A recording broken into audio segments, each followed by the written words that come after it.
expresiones como ya no sirvo para esto ya no es ropa para mí, ¿quién me tiene a mí de ridículo a esta edad haciendo esto? O yo estoy muy joven para esto, para lo otro, o muy viejo. Son expresiones normales, son expresiones inclusive dentro de la misma familia. Hoy en Creciendo Juntos vamos a conversar sobre un tema que se las trae, es un tema que normalmente no se pone sobre la palestra, no se pone sobre la mesa, y es el edadismo. El edadismo, que ya ampliamente nuestro invitado nos va a contar qué es y cómo poder evitarlo y cómo poder superar esa forma de ver la vida, del cual ha escrito un libro maravilloso. Es algo que tenemos que entrarle con pinzas. En Creciendo Juntos siempre estamos en esta campaña Pro-Age o Pro-Edad, buscando darle a la gente herramientas para que pueda disfrutar su vida como un continuo y que realmente al final de su vida pueda volver para atrás y diga, me la gocé, me la pasé en grande. Mi nombre es Alan Loría, muchísimas gracias por estar con nosotros y hoy para mí es un placer poder tener como invitado a don Ronald Echeverría y su libro Reescribiendo el Edadismo. Don Ronald, ¿qué tal? Buenos días, buenas tardes o buenas noches para los que nos están viendo. Gracias Alan por la invitación. Me siento muy honrado también de estar en tu programa y llegar a tu público y a tu audiencia. Y creo yo que con un tema súper interesante, como tú bien lo dices, o por lo menos para mí, lo que es el edadismo. Por lo menos para nosotros. O por lo menos para los que estamos aquí. La verdad que sí. La verdad que el edadismo es un ismo y como tal es una discriminación. Y es un término acuñado desde 1969 por Robert Butler, un gerontólogo, geriatra norteamericano, de una escuela creo que es de Harvard, que escribió y describió ese elemento del edadismo como la discriminación por motivos de edad. Ok, vamos por partes. Entonces es algo que no es nuevo, sino que ya tiene 55 años de haberse descubierto el término, a empezar a usar el término edadismo por Robert Butler. Así es. Gerontólogo, me imagino, geriatra.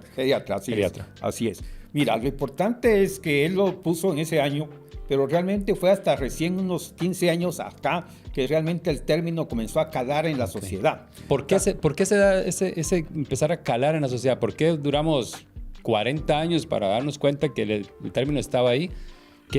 ¿Cuál fue el detonante? Bueno, yo creo que el detonante es que el crecimiento demográfico de la población y la tendencia a la longevidad de la población en general. Entonces, las Naciones Unidas, a través de la OMS, la Organización Mundial de la Salud, tomó cartas en el asunto y comenzó a ver cómo realmente estaba actuando el edadismo a nivel global. Porque de edadismos hay de diferente tipo y diferente fondo y diferente objetivo del edadismo.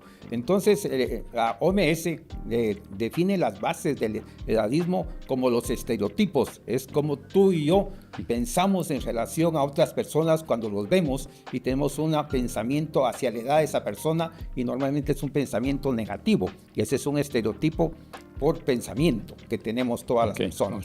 Y después el otro estereotipo importante son los prejuicios, que es el sentimiento que nos embarga cuando vemos a una persona mayor de edad de nosotros y normalmente la tendemos a ver, a discriminar o a desvalorizar o a verla en declive contra sus competencias y sus capacidades. Y de ahí, al pasar a la acción, es cuando vienen ya las discriminaciones rayas y llanas, cuando ya se toman acciones para inhabilitar, para sacar del contexto social, cultural, deportivo y aún del mercado del trabajo, Alan. Vos tenés muchísima experiencia como headhunter en tema de reclutamiento, en tema de selección de personal y tenés una carrera increíble. Estás como consultor en este momento para Guatemala y para la región. Y bueno, obviamente ya tenés tu experiencia, ¿verdad? Y tu camino recorrido. ¿Qué te lleva a entrar el edadismo? O más bien, ¿desde cuándo estás con el tema? ¿Desde que lo viviste en carne propia en algún momento? ¿O simplemente dices, me gusta el tema o sea, ¿qué te activó entrarle al tema? Muy buena pregunta, Alan. La verdad que hay dos cosas acá. Una cosa es por mi actuar como headhunter, en la cual yo de primera mano soy observador de que los perfiles de los puestos que nos requieren nuestros clientes siempre viene el limitante de la edad. Entonces el requisito ya comienza a limitar a cierto número de personas cuando cumplen determinada edad, principalmente para posiciones operativas o administrativas, no tanto para posiciones de altos ejecutivos. Entonces ya viene implícito en los requisitos requisitos del puesto un limitante por la edad. Y por otro lado, también aún como consultor y asesor, pues también comenzás a ver que también tú de alguna forma sos también comenzando a ser desplazado pues las nuevas generaciones de asesores y consultores por diversas razones. Entonces es una cosa dúplice. Una, por un lado, lo que te estás observando que sucede en el mercado del trabajo, y otra como una ya experiencia propia cuando ya comenzaste a darte cuenta que también tú estás pasando a una edad que ya como generación plateada ya te comienzan a discriminar también de algunos círculos. ¿El Ronald Echeverría de 25, 30 años de edad pensaba en edadismo o le daba igual, ni siquiera lo tenía en el mapa? La verdad que creo yo que ahí vienen los principios y los valores, Alan, familiares. Y yo creo que sí crecí en un ambiente familiar de principios y valores en los cuales tu servidor admiraba y sigue admirando a mi señor padre, que él murió de 93 años y mi madre de 94 años. Entonces yo siempre he tenido, si querés, alguna buena opinión sobre las personas de más edad, y tengo en mi mente el recuerdo de un tío de mi mamá, realmente era un tío abuelo, el famoso tío Juan, que nos visitaba con frecuencia cuando era todo un niño. Y era una persona tan encantadora. Ese tío Juan que contaba historias y, bueno, se las inventaba, pero tenía una creatividad para hacernos de cualquier cosa un entretenimiento. Entonces nos llenaba de fantasía y nos llenaba a todos nuestros hermanos. Así que yo creo que yo no tengo esa posición tan dura hacia la edad. Es más, creo yo que fui formado en respeto hacia ella, pero eso no me dejó de ver que en el ambiente ya académico, político, social, el edadismo comenzó a permear y a golpearnos y de alguna forma a ponernos en una situación de desventaja cuando vamos avanzando con la edad. Claro. Directo al libro, Reescribiendo el edadismo, el cual te contaba ahora antes de empezar a grabar que lo había visto en Amazon, que está disponible en Amazon, sí, para la gente que está interesada. Sí. Y lo estuve viendo ahí, me gustó mucho y lo dejé ahí como con el carrito, ¿verdad? Y me pareció muy interesante. Si estamos hace 15 años apenas entendiendo un poco el concepto de edadismo, ¿a qué te referís cuando hablas de reescribirlo? Si apenas lo estamos como entendiendo, o sea, ¿cuál es Pues la verdad que la palabra reescribiendo el edadismo es un término fuertísimo que yo quiero trasladar. La verdad que yo siento que como toda discriminación, las discriminaciones persisten o tienen vigencia porque normalmente están basadas en estereotipos falsos, y el edadismo por supuesto que está basado en estereotipos falsos. Entonces cuando nosotros decimos reescribiendo, le queremos dar otro significado al valor de la edad, o sea, hacer de la edad un valor, no un defecto, hacer de la edad una fortaleza, no una debilidad. Y entonces al reescribirlo lo queremos poner en otros términos para que aunque las personas cumplan edad, se sientan orgullosas de su edad, y que las demás personas, al observar que una persona con el paso del tiempo va creciendo en edad cronológica, pero no por eso está perdiendo calidad humana, valores humanos y principios humanos. Entonces al reescribirlo lo estamos redefiniendo en otros términos para que el término no sea peyorativo, sino que sea virtuoso, sea llegar a una edad virtuosa de gratitud y de sabiduría. Maravilloso. Básicamente lo que estás tratando de hacer con tu libro es cambiar un poco el estereotipo, entendiendo el estereotipo como el switch. Sí, entendiendo el estereotipo como aquella referencia particular que se generaliza por X motivo, ¿verdad? Claro. Ahora, ¿qué podemos encontrar en este libro?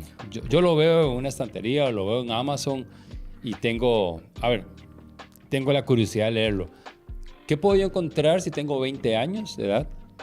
¿Qué podría encontrar si tengo 30 o qué podría encontrar si tengo 50? Porque dependiendo de la edad, me imagino que el libro tendrá su efecto. Yo creería que primero es lo que pueden encontrar todos y después en especial. Yo creo que el libro está llamado a despertar el interés, porque cuando se habla de personas de edad o de tercera edad, normalmente es un tema que no tiene mucho público, no tiene, correcto, como quien dice, mucha taquilla, no es muy de Hollywood, no es ahí de escaparate. ¿Será porque asociamos la vejez con la muerte? Claro que sí, claro que sí. No queremos estar en ese estadio, no queremos llegar a ese capítulo, claro. Ya sentimos que está al final. Entonces, por eso el libro fue pensado bajo otra perspectiva, fue pensado porque nació casi con el OpenAI del chat de GPT. Okay. Entonces el libro que quise contestarme yo primero, Alan, porque el primero que quería encontrar la verdad del tema era yo, si la inteligencia artificial nos iba a favorecer a que hubiera más edadismo o no, que si iba a ser un disparador del edadismo o iba a ser un inhibidor del edadismo. Claro. ¿Y qué respuesta encontramos? En el libro la respondemos, según nuestra opinión.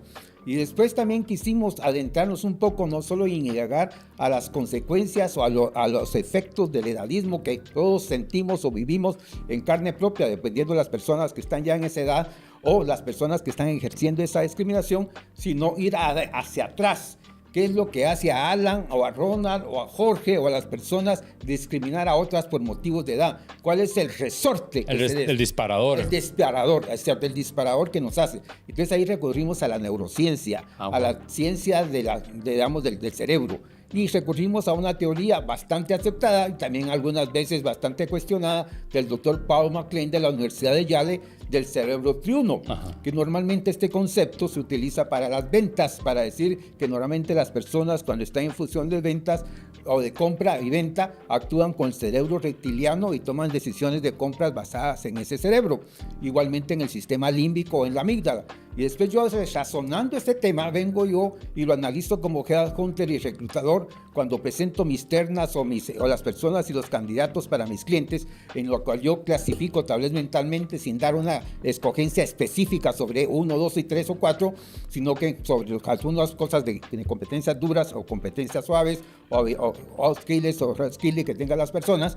Pero, ¿qué es lo que sucede? Que no siempre mi recomendado mental es el escogido, porque normalmente las empresas cuando actúan en escogencia actúan de acuerdo a sus propios intereses y cuidar su estatus y cuidar su nomenclatura y guardar su jerarquía, en otras palabras, por el temor a que puede un nuevo elemento causarles algún estallido interno que pueda ser no controlado. Entonces tienden a buscar personas homogenizadas, personas que no se salgan del molde, personas que están dentro de la caja. En otras palabras, funcionan con el cerebro reptiliano, el que tiene que ver con la seguridad, el que tiene que ver con la seguridad del grupo, de la seguridad de la empresa, y entonces actúan bajo ese criterio.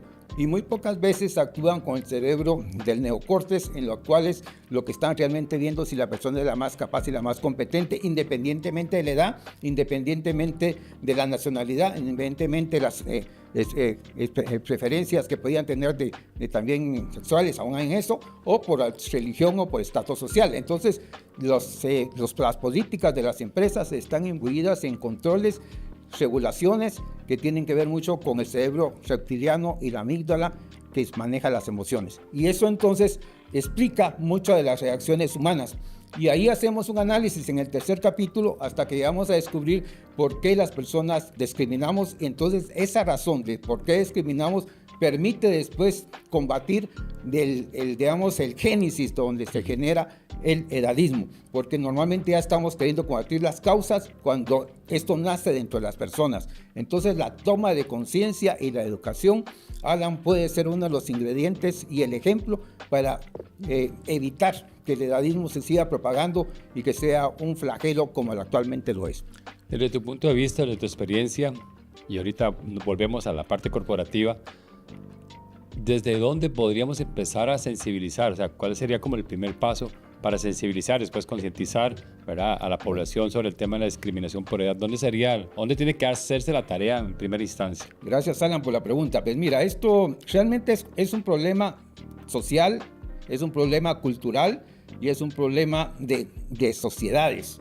Porque también, Alan, hay que reconocer que no en todas las sociedades ni en todos los países el edadismo funciona de la misma manera. No podemos meter en el mismo costal a las sociedades orientales como la japonesa o la china o la coreana o de las islas de Okinawa o algunas sociedades como los Países Bajos de Europa, aún alguna parte de la sociedad norteamericana que la sociedad latinoamericana o española o portuguesa. Entonces en nuestros países el edadismo impera mucho más crudo y mucho más desencarnado.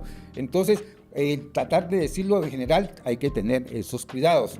Entonces, ¿dónde comienza realmente la enseñanza del edadismo? Eso se va transmitiendo en el ADN de las personas, en la familia, que comienza a inculcarle a los hijos. Sí, cierto respeto hacia los mayores, hacia los padres, pero cierto temor a los que no son parte de la familia, a los que no son parte del clan y a los que pueden ser peligrosos para el grupo familiar básico. Entonces, expresiones que tú has oído, Adán, Alan, que le decían a los niños, aún a nosotros, si no te portas mal, te va a dar el cuco, te va a dar el viejo cuco, y el viejo cuco era ejemplificado con una persona de mayor edad, un poco chochón, que era una persona un poquito siniestra, y eso normalmente lo vemos. Está el famoso también ejemplo del famoso digamos, el hombre malo de las películas de Disney World, del hombre que quiere boicotear la Navidad, ahorita no me acuerdo, Greenwich, no sé cómo se llama, que es una persona Ebenezer Scrooge. Así es, que ya tienen, como quien dice, ciertos prejuicios para, si querés, hacer que las cosas no salgan bien. Entonces yo creo que en el cerebro colectivo, en el subconsciente, se ha ido permeando. Entonces, en la familia es el lugar en que nosotros comenzamos a ver que hay diferencias entre la niñez, la juventud, la edad, digamos, mediana, y las personas de tercera edad o los ancianos. Y entonces ese temor a la muerte, un temor a llegar a esa edad, hace que rechacemos mentalmente ese estadio y por lo tanto le tenemos temor. Y cuando uno tiene temor, la reacción refleja el organismo y la persona es atacar, ir a la acción, y eso se vuelve la discriminación, se vuelve el estereotipo, claro, y se vuelve el prejuicio que hemos comentado, Alan. Don Ronald, ¿qué peso tiene la autonarrativa? Yo me puedo estar hablando, cómo yo me puedo estar tratando, cómo yo me puedo estar refiriendo a mi misma edad a fomentar ese edadismo. Te celebro tu pregunta, Alan, porque fíjate que eso me lo respondí yo también, porque yo decía, bueno, ¿y dónde viene también eso? Y pues vaya que encontré el libro de la doctora Becca Levy de la Universidad de Harvard, aunque ahora enseña en la Universidad de Yale. Ella escribió un libro, Rompiendo los mitos del edadismo. Y entonces ella nos explica, y eso está en el capítulo 14 de mi libro. Yo pongo bastante la tesis de ella ahí, pues respetando sus derechos de autor y entre comillas, porque no quiero robarme sus ideas, siempre lo aclaro. Entonces ella habla ahí que las creencias que tenemos las personas por la edad se autocumplen en nuestra persona, en nuestras vidas. Entonces las autocreencias sociales de que la edad mayor está asociada a enfermedad, a debilidad, a baja de nuestra capacidad cognitiva, a problemas de memoria, problemas de coordinación o de ritmo o de rendimiento físico, pues esas ideas que se van, cuando la persona las cree, se le autocumplen con la edad. Y cuando ella piensa que la edad está asociada, la mayor edad está asociada a la enfermedad, tiende a enfermarse. Tanto que ella descubre que también es igualmente cierto cuando la persona tiene las ideas en contrario, que relaciona que la edad no tiene relación directa, no es una relación unívoca, 1, 1, 1, 1, y una relación, digamos, que tenga que ver como el principio matemático, sino que es completamente aleatoria a otros factores. Ella no asocia la edad con enfermedad, no asocia la edad con falta de capacidad, no asocia la edad con falta de posibilidades de desarrollo, no asocia su edad con oportunidad de vivir con propósito. Esas personas no solamente viven mejor, tienen una mejor salud, y ella lo demuestra con un estudio que se acompañó de casi 400 científicos que en promedio están viviendo 7.5 más años que la mayoría de las personas sobre ese simple hecho.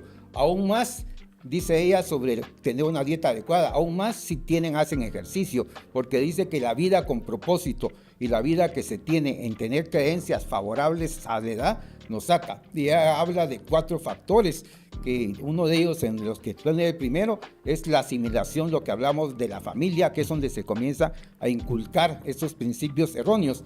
Pero ella también hace un llamado, y cosa que yo también acompaño, como dice que nosotros no nacemos con el chip ADN ya del edadismo, sino que es un chip aprendido. Entonces sí se puede revertir ese daño.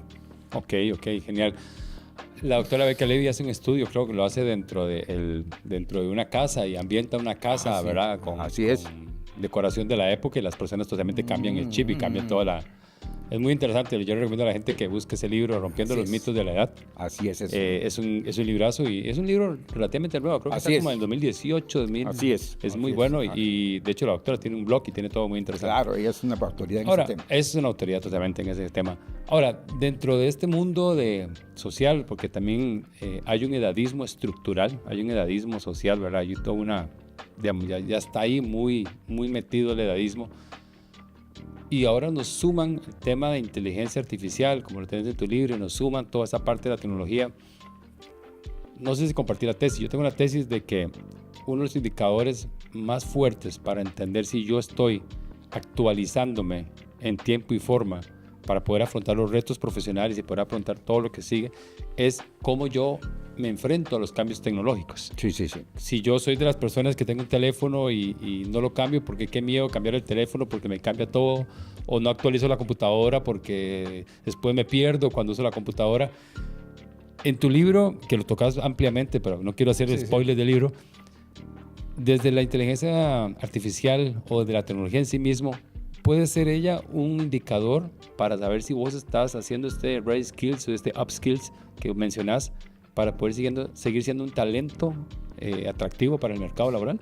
Mira, es más, hay 2 capítulos completos en el libro que tocan ese tema, porque yo no me quise conformar que el libro expusiera lo que son las maldades o las falsedades y los estereotipos que abundan, y todos tenemos miles de ejemplos y vivencias personales, sino pasar a la acción, o sea, claro, pasar a qué se puede hacer. Ya que el objeto de la discriminación en buena parte son los seniors, aunque también hay discriminación hacia los jóvenes. Que eso es muy bueno mencionarlo. Así es también, se menciona y se aclara, pero tenemos que aceptar que el libro está más orientado a los seniors y al mercado del trabajo y al mercado laboral. En principio, eso es lo que más está orientado. Entonces, cuando tocamos la inteligencia artificial, la primera pregunta que yo quise hacerme y contestarme, ¿la inteligencia artificial va a ser un disparador de mayor edadismo o no? Y al mismo tiempo, si a través de la pandemia, que también está muy reciente, si eso iba a crear más empleo, más desempleo, más paro o más problemas, digámosles, sociales en cuanto a esa pérdida de empleos. Entonces tuvimos que recurrir, porque todavía es un fenómeno en desarrollo, a qué es lo que ha sido hacia atrás la historia humana en cuanto a los adelantos tecnológicos que el hombre ha ido enfrentando como sociedad. Y nos remontamos tal vez no al hombre, aunque hablamos un poco del hombre prehistórico, histórico, y hacemos una pequeña narrativa de eso, concretamos en el siglo XVIII, XIX, con los inventos como la luz eléctrica, Thomas Alva Edison, lo que es la electrificación, que usted en tema, y también la actitud que tomaron pues los fabricantes de velas o los fabricantes de los candiles, que se sentían amenazados porque iban a perder sus fuentes de trabajo, o lo que pasó con los telares en Inglaterra, que hasta los incendiaron cuando se entró las máquinas y la imprenta, etcétera. Entonces, todos estos adelantos, el hombre después siempre ha salido airoso y ha venido a de bien hacer esto, pero sí siempre hay personas que se quedan realmente en el camino y que no se adaptan. Entonces, el ser humano tiene que adaptarse y hacer de la inteligencia artificial su aliado, conocerla, entenderla, razonarla. Y yo diría que los seniors pueden ser los favorecidos en el sentido de que la inteligencia artificial les puede romper el gap tecnológico que pudieran tener, ya que puede ser amigable para hacer un plan personalizado con su propia ruta crítica. Hablan de cómo mejorar su skilling, upskilling, para que él pueda ser más competente, pero relacionando, y en eso también hay que hablar de la academia, de las universidades o de los adelantos que se tienen ahora, para que estén actualizados sobre lo que ahora está demandando el mercado laboral y el mercado del trabajo. Ya no sigamos estudiando a Robert Taylor con la ingeniería industrial de los años 60 y 40, o los estudios de tiempos y movimientos, que también tenía su función, o la división del trabajo de Adam Smith, que también la tiene, pero ahora estamos en una revolución tecnológica, con trabajo a distancia, con trabajo híbrido, realidad aumentada, con la nube y con la robótica y la transformación digital. Entonces estamos en otro mundo, en otra era, entonces los adelantos tienen que irse absorbiendo. Entonces la inteligencia artificial, porque tiene ese lenguaje que podemos hablar y comunicarnos con ella, que es una de las grandes ventajas, ya no solo necesita ser un programador o saber de OS, programar, etcétera, en un lenguaje de programación para darte a entender con la máquina, sino en lenguaje llano, con tu propia escritura puedes comunicarte con ella te entiende y te responde. Entonces lo que hay que aprender es nada más cómo comunicarte con la máquina, cómo decirle lo que quieres, explicárselo en términos y en cuestión de segundos te da respuesta. Pero no lo usamos solamente para que ella nos diga lo que tenemos que hacer, sino para ampliarnos la mente, para darnos más posibilidades, como un detonador de nuestra creatividad y nuestra innovación. Hagamos de ella un aliado. Por eso en el libro yo hago una génesis, las diferencias, las similitudes y las diferencias entre la inteligencia artificial y la inteligencia humana. En qué todavía la inteligencia humana supera la inteligencia artificial y en qué la inteligencia artificial nos tiene ventajas y cuál puede ser el complemento. Y ahí también me suscribo a Howard Hugger, el famoso de las 8 inteligencias múltiples de Howard Hugger, de cómo pueden ser esas inteligencias más completas en el ser humano, o la inteligencia artificial emocional de Daniel Goleman. Entonces, como vemos, la inteligencia artificial ya vino, está acá con nosotros, aprovechémosla, saquémosle todo el provecho y los seniors podemos utilizarla para hacer planes específicos de capacitación y de entrenamiento y aún de aprender idiomas y nuevas habilidades y para estar, realizar aún pruebas de entrevista para mejorar nuestras capacidades de empleabilidad, para mejorar nuestra marca personal, para tener más incidencia en las redes sociales, en la red de LinkedIn y tener una presencia también para tener una vigencia en el mercado, sabernos mercadear, saber qué es porque yo siempre digo, si tú te vas a someter a una operación de corazón abierto, si estuvieras en los años 70, 75, hubieras buscado al doctor Barnard de Sudáfrica, porque él hacía el primer trasplante de corazón. Cuando se está hablando de competencias y habilidades, Alan, uno busca al mejor, a los que pueden hacer la diferencia. Ya no te importa la edad, es más, te sientes más a gusto con un galeno que tú le sentís que tiene la experiencia, que se le ve que ha hecho cientos de operaciones. Y acaba de salir precisamente un artículo que yo tengo la ventaja que en la red de LinkedIn ya las personas me etiquetan cuando ven algo de edadismo y todo, me ponen ahí para que yo me entere. Y se los agradezco precisamente de un vuelo de que se estaba haciendo, creo que de Estados Unidos a Alaska, a un determinado aeropuerto, y el que iba manejando el avión tenía que aterrizar en un aeropuerto X allá, pero no se sintió competente porque tenían las condiciones atmosféricas tan adversas, tan adversas, que él se sintió incompetente y mejor dirigió el avión a un aeropuerto más seguro. Y tuvieron que cambiar el piloto. ¿Por qué? Porque por una persona más experimentada, con mayor competencia, mayor que él, que había hecho estos aterrizajes cientos de veces, que no solamente estaba acostumbrado a trabajar con piloto automático, sino con capacidades propias. Entonces, es que la capacidad y la experiencia sí cuentan. Ahora, nada más, como para ir cerrando esto, que me parece que es interesantísimo y se nos va el tiempo siempre volando. Si lo hacemos una recapitulación, entonces al final el tema del tema de estar actualizado, el tema de estar, ¿verdad?, con la inteligencia artificial y con todo esto, pasa más por un tema de actitud que por un tema de edad, para dejarlo bien claro. Es más un tema de cuánto yo quiero seguir adelante, seguir aprendiendo. Y me gustaría cerrar con esto. ¿Cuál sería tu recomendación, así, número uno y muy, muy puntual, para esas personas que tienen más de 40 años, que están viendo si rehacen su carrera, si ya están encontrando el tema del edadismo en contextos laborales? ¿Cuál sería tu recomendación así puntual? Así, haga esto para empezar. La recomendación puntual es que desarrollen su marca personal en la red de LinkedIn y que tengan un mensaje que dar y una competencia que vender. Perfecto, perfecto. Para la gente que quiere seguirte, apareces en las redes como Ronald Echeverría. Ronald Echeverría es mi nombre. Pueden ser mis contactos, tengo ya una red bastante grande. He sido reconocido ya por Fabicon como uno de los influencers en Guatemala y me conocen por la lucha contra el edadismo prácticamente en todos los países. Y mis LinkedIn Live, yo te diría que son uno de los más vistos a veces en la red. A buscarlo por personas entonces. Que hemos tenido el gusto de ser nuestros invitados y tener conversaciones tan amenas como la que hemos tenido contigo. Muchísimas gracias. Con mucho gusto. No, yo te sigo y sí, el contenido tuyo es muy bueno. Entonces, ¿y el libro en Amazon? Sí, el libro está disponible para Amazon, en cualquier lugar del mundo lo puedes pedir. ¿Y aquí en Guatemala? Aquí en Guatemala estamos para hacer el lanzamiento. Va a ser el próximo mes y vamos a tener libros disponibles también para consumo acá. Y estamos por considerar ya hacer también un tiraje propio acá, en una editorial propia acá. Perfecto. Pero por el momento está en Amazon en cualquier disposición. Lo pueden, en cuestión de una semana y media tienen este libro con la calidad de impresión de Amazon.